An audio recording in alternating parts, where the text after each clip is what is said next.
Muy buenas noches, mi nombre es Andrés Rojas, soy alumno de la carrera de Ingeniería Comercial y en este video vamos a sintetizar la información vista durante la asignatura en esta segunda parte del primer semestre de comunicación interpersonal. Esperamos poder cumplir los objetivos y que sea ad hoc a lo pedido a través de la asignatura, donde nosotros vamos a partir hablando de los fundamentos de la comunicación interpersonal y del enfoque interaccional de la comunicación, donde vamos a partir definiendo de manera muy interesante que la palabra comunicación viene del latín communis,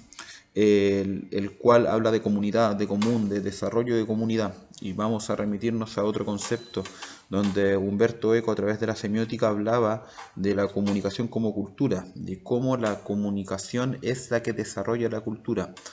En palabras más simples, la comunicación es la que crea y determina todas las estructuras sociales. Sin comunicación, sin la posibilidad de transmitir y recibir información, de crear respuestas y réplicas, no podríamos tener ningún tipo de estructura social. Entonces, como propósito básico,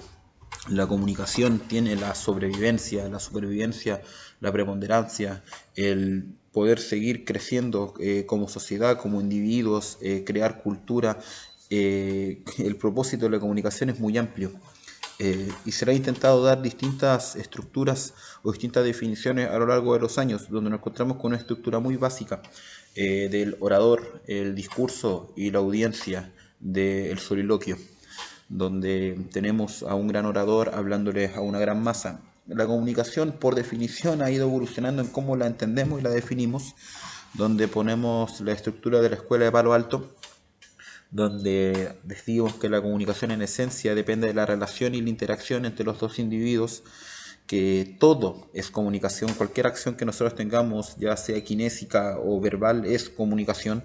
y que los trastornos psicológicos normalmente crean perturbaciones en la comunicación de las personas. Y a través de la misma escuela de Palo Alto vemos la segunda unidad de los axiomas y el paradigma del interaccionismo simbólico, donde ya entramos de lleno en lo que es la escuela de Chicago. La escuela de Palo Alto tenía un enfoque sistémico y microsociológico en relación al estudio de lo cotidiano. Lo definió en 5 axiomas. Que el primer axioma, que no es posible no comunicar, que todo es comunicación, como definimos antes, que según la relación de las personas es como varía el contenido, como segundo axioma. El tercer axioma, de que la comunicación depende de los puntos existentes entre las dos personas de la comunicación, que la comunicación es digital, tanto digital como analógica, como el cuarto axioma. Y el quinto axioma, de que toda comunicación es simétrica complementaria según la igualdad o la diferencia, y que éstas se van equilibrando, ya sea dependiendo que tenemos una comunicación igual con una persona o tenemos una comunicación donde nosotros dominamos o somos dominados en el intercambio del diálogo. El interaccionismo simbólico es cómo las personas interactúan con los objetos, con los estímulos, con lo que los rodea en general dentro de su microsociología. Y ahí nos encontramos que las personas actúan según el significado que le dan a las cosas. Que el significado que le dan a las cosas surge de la interacción social con el resto de los actores, y que el significado que le damos a las cosas crea la relación final, la interacción final que nosotros tenemos con las cosas, con las relaciones, etc.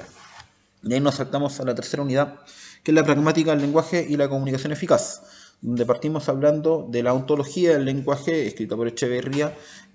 donde en gran síntesis se dice que el lenguaje no es pasivo, el lenguaje está constantemente creando relaciones, interacciones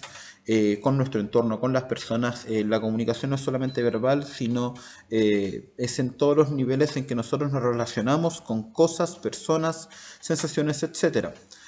También habla de cómo la escucha es un factor predominante en la comunicación, en la conversación cotidiana, cómo ésta crea el lenguaje, cómo la capacidad de escuchar y la capacidad de hablar y ser escuchado es la que crea la comunicación eficaz realmente. No es lo mismo hablar con alguien que no escucha,